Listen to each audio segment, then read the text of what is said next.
Hi, I'm Greg Yellowd with Reynolds & Reynolds, and this is Connected live at NADA. This is day 2, and this conversation is going to be one that I've been looking forward to since I talked with Todd Smith, who's the founder of QoreAI, back in October on Connected, and we get to do it in person today. So Todd, thanks so much for joining me. Thank you so much for having me today. I'm very excited to sit down with you, finally meet you in person. That's right. Right. All right, so I want to start with, you were on in October, and here we are, call it 3 months later. Yeah. And it feels like the AI that we were talking about in October is a different life ago. So talk about that a little bit. What's changed, right? We talked about what was possible then. So maybe start with what's possible now that wasn't possible 3 months ago. Wow, great question. Very deep, right? Right out of the gate. I look at it as today versus 3 months ago. I think we have to start realizing we're entering a space of compounding change, not linear change. And that's the first thing. And if you look at the new models, the new release of Claude or Claude Work about a month ago right now, those, to me, these models and the capabilities are they're exponentially changing. And that obviously then translates down into what we can do with them, right? So have you seen Claude Bot, which they had to change the name, became Moltbot, which is now OpenClaw? Yes. And have you seen and experimented with that? I haven't played with it, no. Okay, so you need to set it up on its own little device because it can virtually do anything you could physically do on your computer. Yeah. You can train it to do now. These are leaps ahead of where we were last year. Right. And it is scary. I have it almost erased my calendar. Really? Yes. So I will tell you, because of time, it booked a bunch of stuff on the wrong time. I spent an hour trying to fix this stupid thing, but it's showing me what's now becoming possible with this agentic future, right? So was that error its fault or your fault? It's a combination of the tech not there yet, right? And look, I will say AI is really bad at time and understanding what day it is, what time it is, and it doesn't have that like consciousness, right? Right. So that obviously causes huge problems when you try to do things that are time-based. But I've definitely found like just the experimentation alone has proved like super fruitful to me. Like I set it off and said, hey, I want you to build me a website tonight. Yeah. And this is what I want to do. And this is what I want it to be. And boom, Claude Code built it, rendered it. I have a website when I wake up the next day. I did nothing. It accessed my 6 million words that I have of everything I've spoken, written about on LinkedIn, videos. It put videos up, pictures of me. And I just sat there and I looked at my wife and I was like, designers, like this would have taken 6 months of like effort and like dealing with a designer and a content writer and then dealing with a coder, like, and doing that process. And it was overnight. Yeah. And you can go to toddsmith.ai. And that was literally built in an evening while I was sleeping. That is the best kind of technology I could ever dream of. Yeah, that's great. So if you don't mind, let's get into the nuts and bolts of that a little bit. So I guess the first thing that pops into my head is, how is it hosted, right? So you think about a dealership website, right? And it's usually hosted by a third-party website provider, a dealer.com, or fill in the blank. Sure. And you think about a personal website, it's usually hosted on GoDaddy or Wix or something like that. So start there. Where is it hosted, and how did that kind of transaction take place? Yeah, I put it on GoDaddy. Easy enough, right? Yep. So just shipped up the code, easy to manage. Now, I could have hosted it myself. Yeah. Easy to do as well if you take that path. So I basically have set up my little OpenClaw as I named it Polly. So, and I can talk to Polly via my phone. Sure. So I can just send it messages through WhatsApp. And I say, hey, go do this, or hey, remind me of this, or do whatever. And it does the work. Yep. But I looked at it as, and there are lots of security holes in this system as it sits right now with how the code is like set up. But the things that were most interesting to me about it was, look, hosting is going to be critical for some of these things, but I have it running on its own Mac Mini. Okay. So I've been totally isolated off my computer. So I don't want it in my computer. I don't want it to, listen, I believe this thing would try to become me.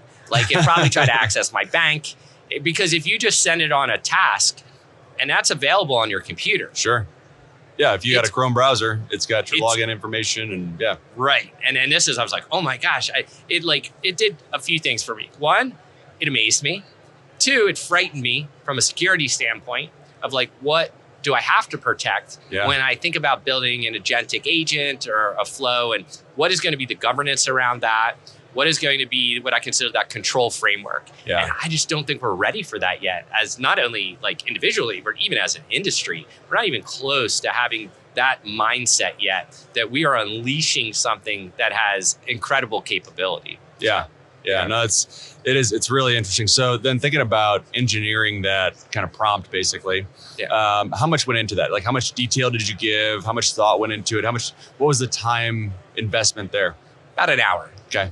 Like it was very thorough, right? Yeah. I was like, I wanted to, give a little the Gary V vibe, right? Of like with how it's designed. And then I want this type of structure. And these are the components I want that I'm on podcasts, and I want to promote my book. And, I want to promote all of it. I've been writing on LinkedIn and my newsletter. And so I had to give it very explicit instructions. Yeah. But honestly, what it rendered, I made maybe another 30 minutes of changes for rendering, like coloring and some different things, and like different words didn't kind of align with me. Sure. I hate when anyone goes, oh, you're an expert at something. I'm like, you can't be an expert in that world of AI. And anyone who claims it, I'm like, you're out of your mind. This is such a fast moving space. Right. It's like, I'm a novice trying to like be a student of the game, right? Right. So I had to change some of that it just kicked back based on what it accessed out of my 6 million written words, right? Yeah. So that became an interesting part of it. And look, lesson, right? And I think the key for me with looking at AI is a consistent experimentation. Yeah, absolutely. So, also in your prompting, did you give it links? You're talking about, hey, I want to promote my book, right? So you need a link to Amazon. I want to share all my stuff on LinkedIn. Did you give it links, or did it just go find those? So I gave it a couple links. Yeah. Some it went and found. So it found every one of my previous LinkedIn newsletter posts that I post on Mondays. Yep. It went and got all 54 of them. Yeah. Took the screenshot of the hero image. Yeah. And I told it, I want you to link it back to LinkedIn. So it shortened all the URLs. Yeah. And then it automatically made it AI indexable for ChatGPT, Claude, Grok. Yeah. Well, that's a powerful piece of it there. So maybe let's talk about that a little bit, because that is something that I think it's not thought about enough. Yeah. Right. So how do we? Because I mean, in today's world, if we're being honest, searches aren't. There's not a vast majority of them happening in AI tools. They're just not. It's a couple percentage points, but it's going to grow. It absolutely is going to grow. Absolutely growing. So starting now, right, and the thought of, okay, how do we make this indexable? How do we make it found? How do we align it with, even from a dealership perspective, right? How do I worry about my reviews and what those say? And, where should I focus my efforts? Yeah. There's a lot of layers there when you start thinking about these tools being used more as a search engine. But even with Gemini, I mean, at this point for me, if I Google something, I'd say 60% of the time it just pulls up Gemini. Result, right? Yeah. It's not even the box. Like it just shoots me over to, the AI mode. And that's going to grow, and I think, as people show more interest in those responses for each user, it's going to grow and grow and grow. So anyhow, to my question, I guess, getting back to that, having it automatically indexed is really powerful. What about something that's already created, right? There's a website already out there. Yeah. Are there any prompts that you've seen where somebody can just, okay, I need ways to make this more indexable for an AI agent? Yeah, listen, you can definitely do that, right? Yeah. So I think asking AI these questions is powerful. I think people don't do that a lot. I think a lot of times you type in, hey, tell me like who the fastest person in the world is, or you give it like questions, and I'm looking for single responses. You know who's really good at that? Google. Yes. Google's really good at that. You're not going to out-Google Google. Yes. So my thought is like, why not ask AI and say, listen, I want you to go review this website. I want you to break it down and then coach me.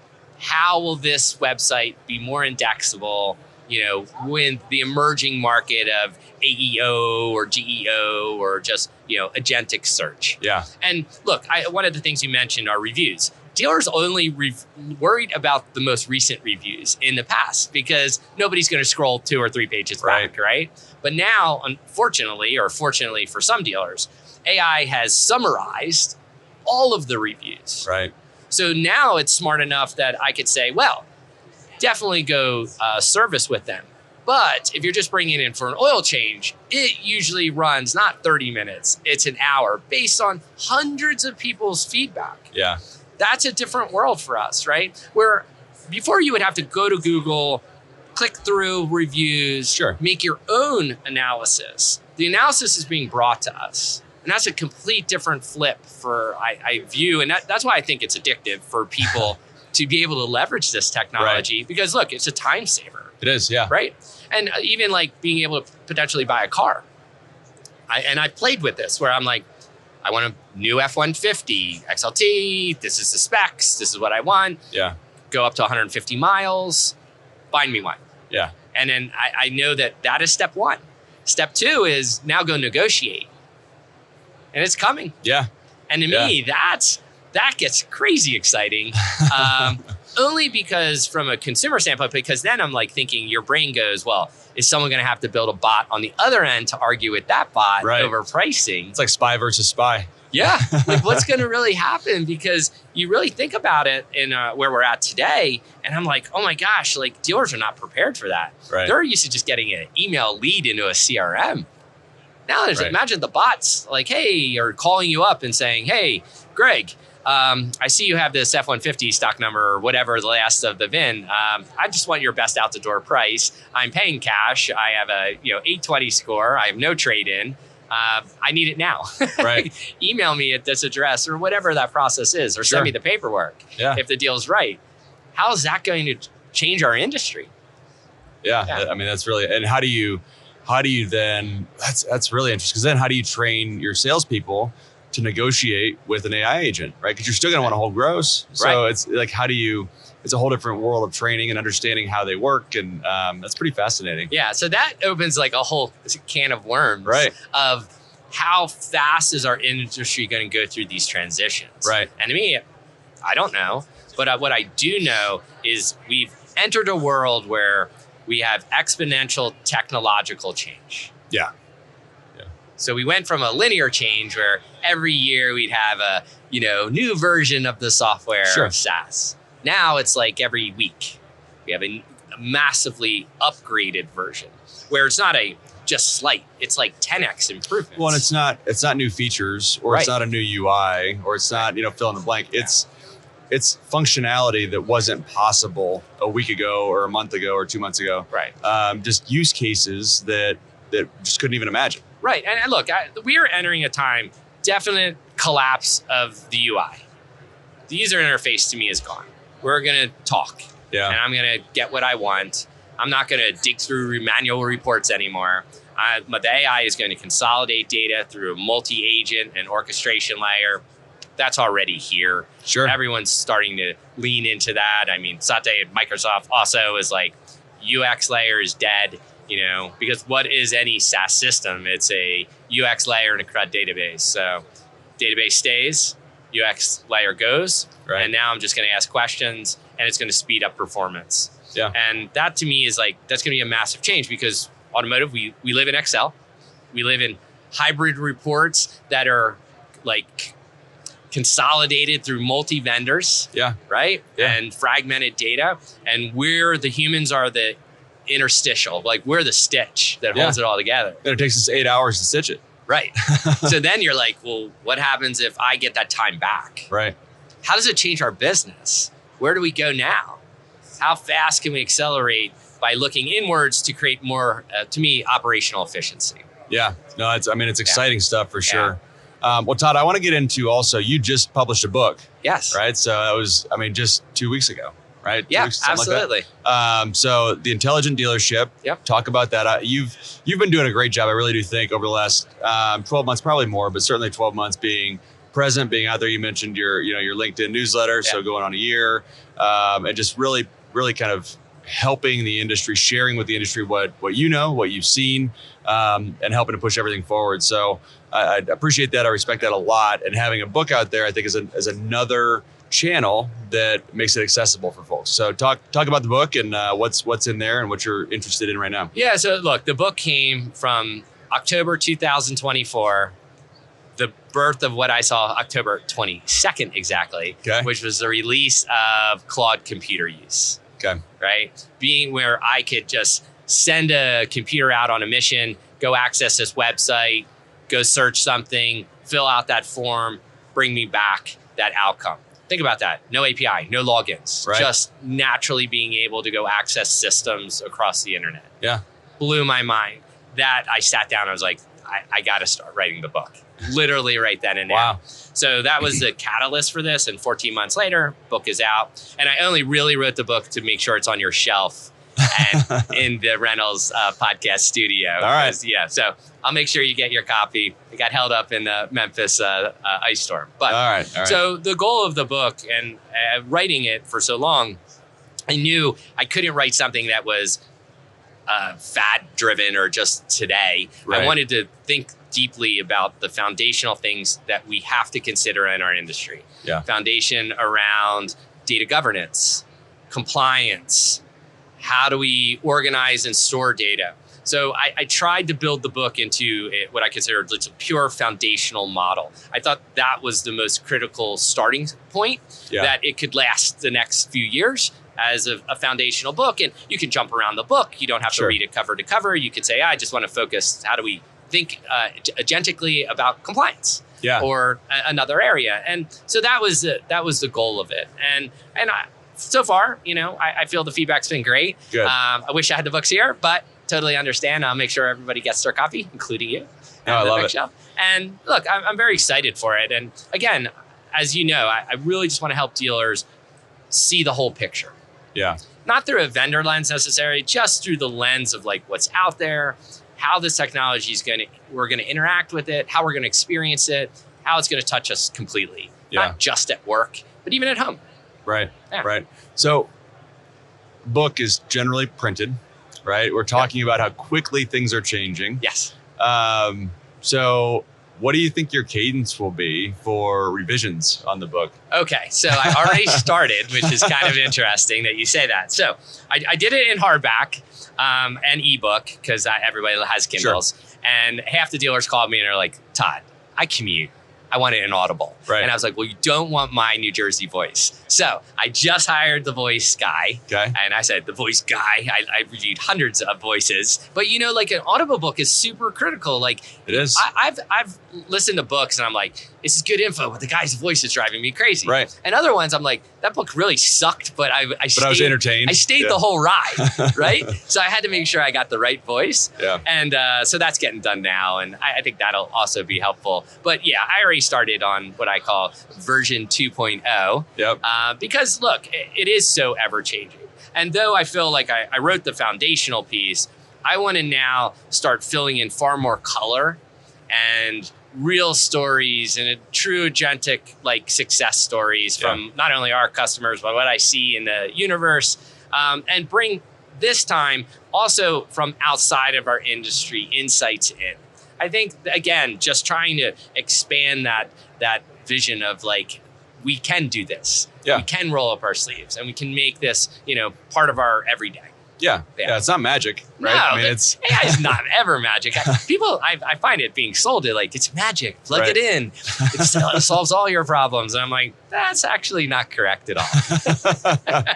That's good. Okay, so I need a pro tip. All right. So say you have a Kindle book and the audio book's not out yet. Yes. How do you get an AI agent to read it to you? Like what's the most effective way? Obviously, you have to own the content, right? Yeah, so you have to own the content. I think you have to own the Kindle version because it's got to be digital. Yep. Right? You couldn't just like take a picture of a book and say, hey, read this to me. Well, you can, right? You can take pictures, but every page, you probably don't want to do that. Yeah. That would be a very lengthy process. Yes, miserable reading. You can't download the book in a PDF form. If you did and uploaded it to like a Claude, that would be able to basically read it back to you. Yeah. That's a good problem. I don't even know how to solve that one yet. All right. So, we'll figure it out, I guess. Yeah. It's got to be coming, right? Listen, I think all of it's coming, right? Yeah. Like And that's, to me, again, that exciting point where it's like, and I tell my son and every person I meet, I was like, this is the absolute best time to be alive. Yeah. Hands down. I was like, I always thought, I was like, oh, I wanted to live maybe, like Abraham Lincoln was alive or Genghis Khan was like going crazy or like other times in history. Yeah. I have now collapsed all of that thinking to I want to live right now. Yeah. Because Demas from DeepMind, what he said like last year was so profound. He's like, you just need to live another 10 years and most likely we'll solve disease. And coming from the guys that team won the Nobel Prize for folding a protein, which was a 40-year problem they solved. Really smart guys. Yeah. So I'm looking at it and I'm like, wow, like we're really going to be in that time. And even look, if we doubled our age capacity, what would that be like? Right. Like, what more could we do in our lives? So that's why I tell my 50, I was like, you have it. This is it, man. You're at the perfect age at the birth of this. Yeah. And it's so exciting. And how it's going to affect our industry, I have no idea. Right. But I'm just glad to be part of it. No, it is fun. Yeah. It is fun. Man, Todd, I could talk to you for, I think, hours, but I want to be respectful of your time. Obviously, you have a lot of things going on. Sure. Anything, while I got you, anything we haven't touched on that you really want to, or anything I should have asked you about that I didn't? I would say anyone listening, AI is still bad software, but it's great people. Okay. And if you approach AI as hiring a great intern that you're going to collaborate with, you're going to have far more success than thinking you're just going to plug something in like a piece of SaaS software and it's going to magically work like we were laughing about. Yeah. I think that to me is always the number one takeaway is think of it like you just hired that new intern and now I got to collaborate with you. And if you have that mindset, that fresh failure is okay, just keep failing through it. Yep. I think you change the trajectory of your car dealership. Yeah. Instead of going like, because we've had 26 years of conditioning to buy things like SaaS. I'm buying this CRM or this tool and I'm plugging it in and my people then are the human layer to work it. Right. We're now entering a time that's not how this is bought. And this is not how it's going to be managed. And to me, that, again, just have to change our frameworks. And if we do that, I think we'll have far more success. And I look at it as, and maybe that it's funny that if you ever saw the first television show, it looked like this because they just filmed a radio show. Right. Because they didn't understand the frame changed. Yep. And I think we're right there with AI. We're putting it in the wrong box right now. And I think we have to change it a little bit. Yeah. And I think we do that. I think the outcomes are going to be a lot better. I love it. Yeah. No, it's a great perspective. Well, Todd Smith, founder of QoreAI, thank you for joining me again. We're going to have to make this like a monthly conversation, I feel like, because I love talking to you. I feel like I learn something new every time. Greg, I'm always happy to be here, and I appreciate the time today. All right. Thanks, Todd. Awesome.